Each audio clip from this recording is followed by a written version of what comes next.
Good morning po sa inyong lahat mga kapatid. Pero ang pag-usapan natin, um, sabihin natin, this is just a kind of a joke na na pinuran ni John Vic Remulla.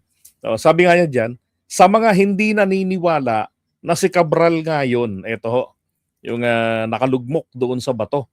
Yan. Pwede kayong mag-volunteer, itulak namin kayo doon para makita nyo. So,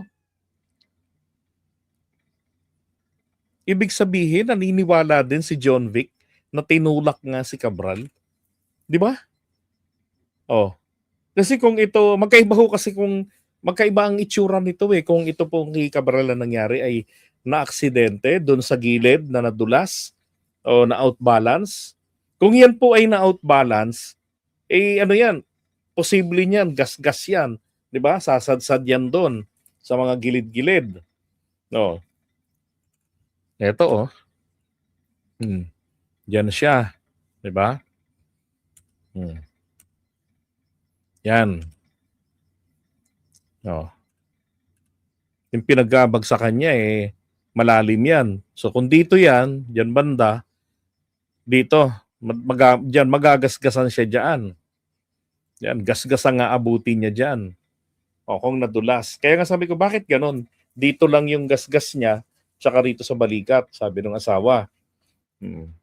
Tapos yung kanyang yung impact sinasabi nga ron sa sa autopsy report na nakalimutan ko yung term pero sinasabi ron blunt trauma, yon blunt trauma. So yung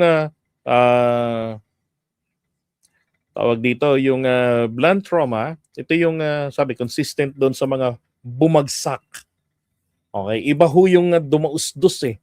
No, sabi walang walang mga kahoy. Oo nga, walang mga kahoy doon. Kasi kung may mga kahoy doon, hindi yan didiretso doon. Sasabit yan. Malamang. O hindi agad-agad nababagsak doon. And therefore, yung impact niya sa baba, sabi nga nung isang nag-comment na nabasa ko, taga dyan ako mismo sa Benguet. Hindi makamamatay ng bata yan. So maaaring tinutukoy niya yung ibang mga location. Diba? Yung katulad nito, diyan. Yung may mga puno. Diba? Maaring ganun yung tinutukoy niya. Kaso, dito nga po sa sa kinabagsakan niya nga, sabi basag daw yung ganito ng ulo. Tapos may bali rito. Putol yung kanyang pelvic.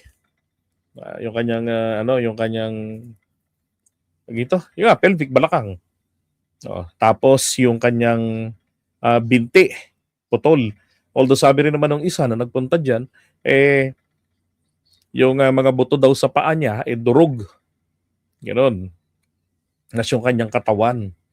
Diba? So anong nangyari dito? Kaya wala itong mga pagdurugo sa kabila nun kasi internal bleeding lang, di lang nakalabas yung dugo. Yun lang yung nangyari dyan sa kanya kay Cabral. Ngayon, ang kapansin-pansin, sabi rin naman ng iba kasi inilapag lang dyan. Diba? Kaya lang sinabi nga kasi na may basag yung kanyang ulo, banda rito. Diba? Tama, ang lalim nun eh. Posible yan, kaya dyan napababa na lang, dumausdos na lang siya dyan, tumama yan dito sa bato na to. Tapos nahulog na lang siya dyan. Kaya ganyang naka-fetal position. Yan. Kasi kung yan po ay na-aksidente, dito yan nasadsad. Yan. Diba? Dadausdos yan pababa. Gigilid yan. At puro gasgas yan, tad-tad yan. Yan ang iyak kagabi ko pa isang gabi ko pa ngayon sinasabi. So ito yung reenactment nila kanina. So ito yung bato, dito yan posibleng tumama nung pagbagsak. No, una yung kamay. Ako tingin ko talaga yan padapayan eh. Pagbagsak niya diyan. Pag tama dito niyan, bagsak diyan. Posibleng ang pagbagsak niya diyan ay posibleng kasi may tama dito. So posibleng patalikod ang pagkakahulog niya.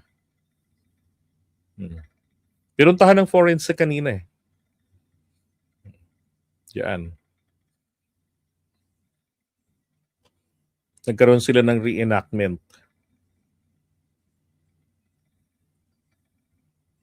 So, kumpirmado na nakita nga siya. Tatlo na yung mga, ito yung selfie nung kanyang driver.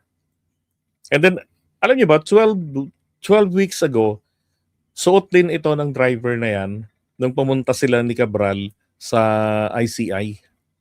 Suot rin niya yan. Parang paborito niya yung damit na yan eh. Ito, yung damit niya. Nakakuha ng isa nakatalikod. Yung isa pa, lumingon pa. Umuupo nga talaga rin siya sa gilid, oh.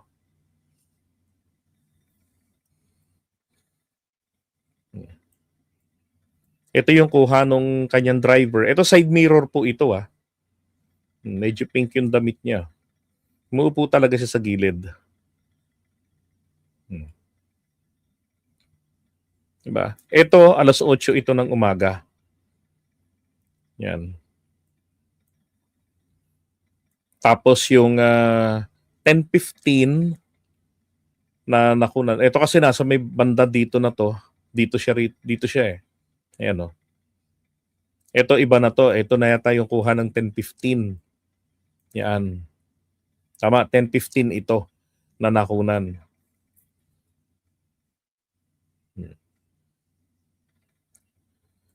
Then, yung mga video ng dashcam kuha lahat sa umaga sa hapon kaya wala bang video ng 3 p.m. So far wala pa pong nag-a-upload eh.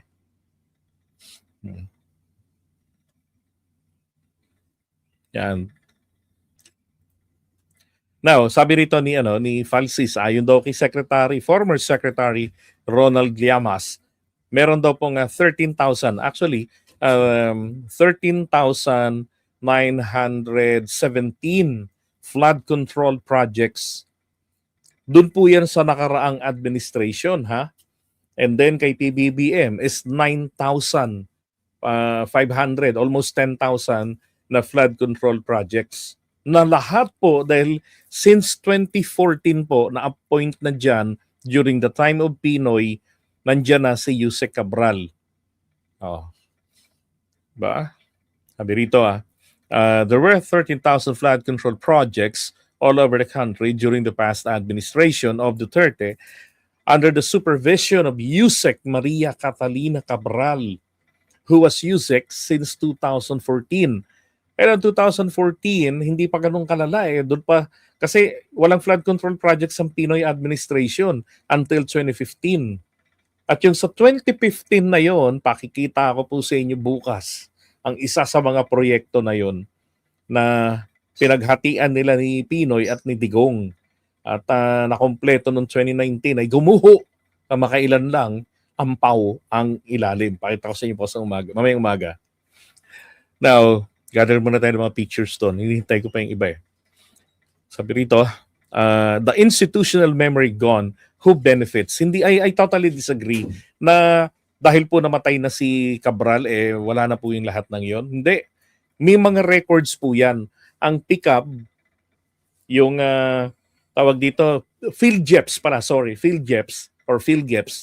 Ito ay mandatory sa kanila na lahat ng mga dokumento ay isi-save nila yung PhilJeps. Related yan sa mga proyekto.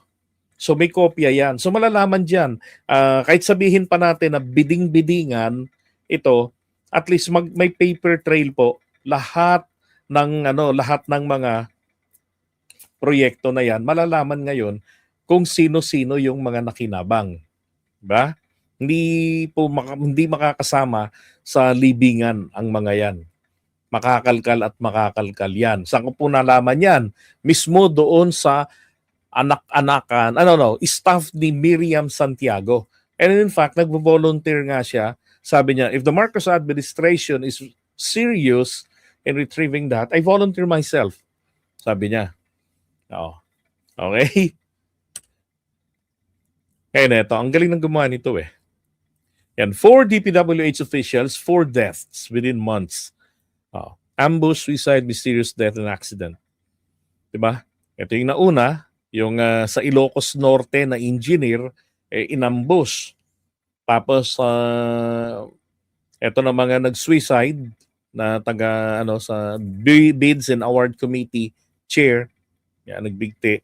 And then katulad rin ni Cabral na nasa planning engineering, natagpuan na lang na dead ball. I believe ito yung sa yata sa Sorsogon. Ito yung Sorsogon, 'di ba? Tapos ngayon naman taga National Planning Head. Kaya nga big time po si Cabral eh. Hindi totoong small fish yan or small fry. Baka nga yung kanyang mga pinaggagawa, yun pa ang kumurap doon sa mga politiko. 'Di ba? Tagaloob mismo kasi nanggagaling ang korupsyon from internal, from within. Kaya nga yung ideology ng Filipinismo, ito ay giyera, no? Tawag dito, revolution from the center. Ibig sabihin, magmumula mismo sa gobyerno ang pagbabago. Palabas, patungo sa taong bayan. Sapagkat ang korupsyong Pilipino, ang disenyo natin, kung sino yung mga nasa opisina, yung mga tao dyan sa mga iba-ibang ahensya, they were clever enough, they were too wise, nakakagawa sila ng mga katarantaduhan. Kapag kami bagong nailagay doon na bossing nila, nalalamon ng kanilang sistema. 'Di ba? Ang tanong ngayon, sino susunod? Sana wala na. Sana maging maagap ang ating gobyerno. Again, iyak na naman kayo. Sabihin nyo, sinisi ko gobyerno. Sino sisisihin ko? Si Batman. 'Di ba? Gobyerno natin ang may magagawa.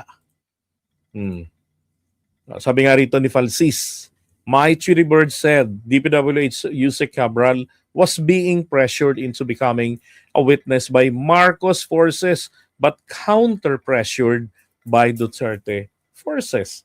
Sino ba yung ipinupush talaga na makasama doon sa Witness Protection Program? 'Di ba? Ang pamilya Disgrasya ay pamilya Diskaya. Alam nyo, maganda rin naman na maging state witness si Diskaya. Kaya lang, sa laki kasi ng mga nakulimbat niya, napakahirap kasi isa siya sa mga pangunahing guilty. So, doon pa lang lumalabag na rin kasi dapat hindi ikaw yung pinaka-guilty. 'Di ba? So, etong si Cabral, hindi ito contractor. So, sa kanya nanggagaling sa kanya nanggagaling lang yung formula paano yung magiging hati-hatian. So, pwedeng sabihin natin, least guilty. 'Di ba? Pwede siyang makapasok doon kasi isa pang tinitignan doon, gaano ba ka-importante ang testimonya? Ito bang testimony mong maibibigay? Hindi ba to pwedeng makuha sa ibang tao, sa iyo lang? Yes. Sa kanya lang kasi siya yung utak eh. Siya yung nagme-message sa mga senador. 'Di ba? Kaya na kinounter force daw ng Duterte forces. Ang tanong, bakit gusto nilang i-push yung number one contractor nila, si Diskaya? Obviously, 'di ba? Number one contractor nila during the time. So, ibig sabihin, nakinabang, may ng pabor sa kanila, may pagtanaw ng utang na loob sa kanila. Kaya gusto nila ito ang makapasok sa Witness Protection Program. Ang problema ron, kulang po yun eh, kung si Diskaya lang. Kasi kinakailangan dito, sino yung ugat nito? And that is her. Siya ang ugat. Napilit na pinagtuturo ng mga Duterte forces si BBM, Martin Romualdez, tapos walang mailatag na konkretong ebidensya. 'Di ba? Nagko-corroborate lang sila sa iisang bintang nila, pero walang nalalatag na solid na ebidensya. Now, ito nga sayang. Isipin mo si Henry Alcantara, pasok na para maging state witness. Kaya lang, this is very, very limited eh. Kasi hanggang Bulacan, Cavite lang yata ito eh. 'Di ba? Kasi limited lang yung kanyang jurisdiction ni Alcantara nung BGC Boys, yung mga taga Bulacan. Itong si Cabral sana, nationwide. Yung mga taong nakakinabang sa kanila, 'di ba? Mga senador, mga malalaking mga politiko. Sayang, hindi inasikaso ng DOJ. Dating si Boyeng Rimulya pa yung DOJ secretary. Bakit hindi, 'di ba? Pangunahin ng testimonya ni Cabral. Siya ang pinakautak. Dapat doon naging maagap ang gobyerno. At ganun din, etong, sino to, si Cadiz? Tama? Dapat ganun din, naging maagap din siya. Ano talaga, hindi lang bastang pinipressure, bagkus talagang kusa na, proactive na gobyerno. Di ba? Nakarang content nga natin, nalaman natin na si Cabral ay dismayado sa gobyerno kasi hindi po siya kinukuhang maging state witness. Yun pala, may humaharang. Oh. Sinubukan siyang alukin, pressure siyang alukin, kaya lang, kinounter force naman ang kabila. Nagpa-counter naman. Di ba? No. Ano magagawa natin kay Diskaya dahil ba pinakasikat si Diskaya? Diba? Merong sasakyan na ano yung Rolls Royce ba yun? Na may libreng payong. Napakaganda nung kay sana kay Cabral eh. Kailang napabayaan, nakakainis. Wait. Ito yung isang babae pa.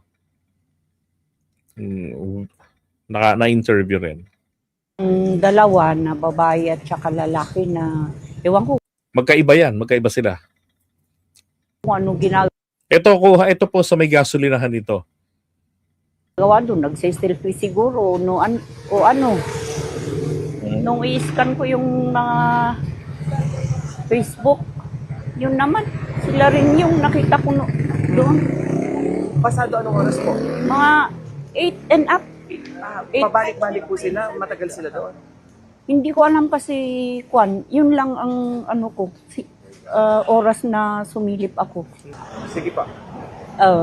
8:30 to, ano, and, paano na yun, Saan po kayo nakatira? doon, sa dulo doon. Bago, lampas nitong tulay. Alapas lang ng tulay. Ito, lampas Opo. ng tulay. Nung umaga po na yun, yung mga sasakyan, parang nagta-traffic dahil sa kanila. Hindi, normal po ba na may umuupo doon? Wala naman. Sila lang naman. Actually, totoo na may mga tumatambay-tambay doon. Kaya nga may pulis na tinatalaga dyan para paalisin yung mga tao. Kasi napakakitid ng kalsada dyan kung tutuusin. Hindi yan katulad ng Marilake na merong gilid pa na pwede mong iparada yung sasakyan mo, yung kotse mo o mga motor. Diyan wala. Parang sapat lang na makapaglakad ka sa gilid, isang tao, and then may guhit na puti na, yan ang boundary para dun sa mga sasakyan na. Yan. Kahit yung ibang turista. Ilang pictures din yung nakita ko ron na maski sa Google Earth, kita ko na may mga pumaparadang sasakyan doon at may tumatambay para sightseeing lang saglit, gano'n. Pero hindi, eto naman, pag-usapan natin. So, pinag-uusapan natin yung dapat maging maagap yung ating gobyerno. Di ba?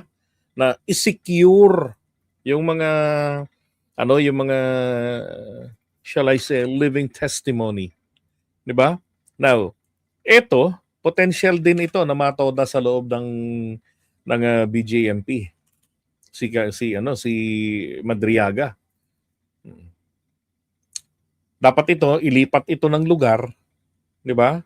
Kasi kung sabihin na kaya ba niyang panindigan yung kanya, tingin ko haharap talaga to sa korte sa lahat ng mga pag-question sa kanya, kasagutin niya 'yon. Isang ang tanong lang dito bakit siya nakulong?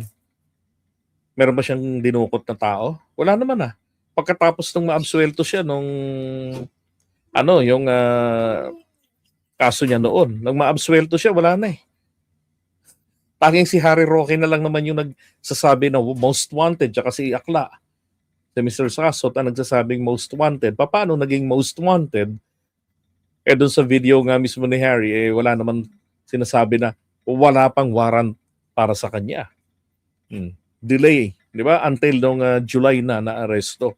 Na ang kwento, kaya to naaresto, nakatanggap daw ng tip ang Intel na nag-regroup yung grupo at siya yung leader, tapos may balak pong mandukot na naman. Alam nyo, hindi nyo po pwedeng arestuhin kung doon nagkakamali nang dahil lamang po sabihin na natin, for the sake of the argument, nagpaplano ng ganon. Hindi nyo sila pwedeng arestuhin. Kasi pupwedeng yung tao, alam merong Supreme Court doctrine na dyan eh. Pupwedeng merong naisip na krimen ang isang tao, pero hindi po nangangahulugan na ito'y katumbas na rin ng kanyang akto, ng kanyang gawa. Pwede kang makapag-isip ng masama, pero wala ka pang nagagawang kasalanan o paglabag sa batas. O, paglabag mo lang yun sa kautusan ng Diyos. Na huwag kang magnanasa ng hindi maganda laban sa iyong kapwa. Pero sa batas, wala ka pang ginagawang kasalanan. And therefore, hindi ka pwedeng arestuhin. Ang pwede lang gawin sa'yo para mapigilan yung possible threat na yan, ay bantayan ka, i-surveillance. At kung sa oras na isasagawa nyo na, pwede kayong sorpresahin nila at sawatain doon sa inyong binabalak. Kaso, wala pong mga ganong elementong nangyari. And yung kaso na, and yan ay nangyari yan pagkatapos niyang kasuhan si Harry Roque dahil doon sa kaso nga raw na land grabbing. Di ba? So dapat ito, isinisecure din ito. Kasi binabanggit niya nga rito, yung isang puzzle, paanong nakalabas yung sa Bureau of Customs, yung magnetic lifter. Hindi ba't yung isa no nakarating pa nga ng Cavite? Oh, akala nga yung sa Cavite mayroon pang maisisave na isa na ang laman kontrabando. Pagdating doon, na-grinder na, nakuha na yung laman. Tsaka hindi tunay na magnetic lifter, peking magnetic lifter. Kasi container yun ng kontrabando. Diba?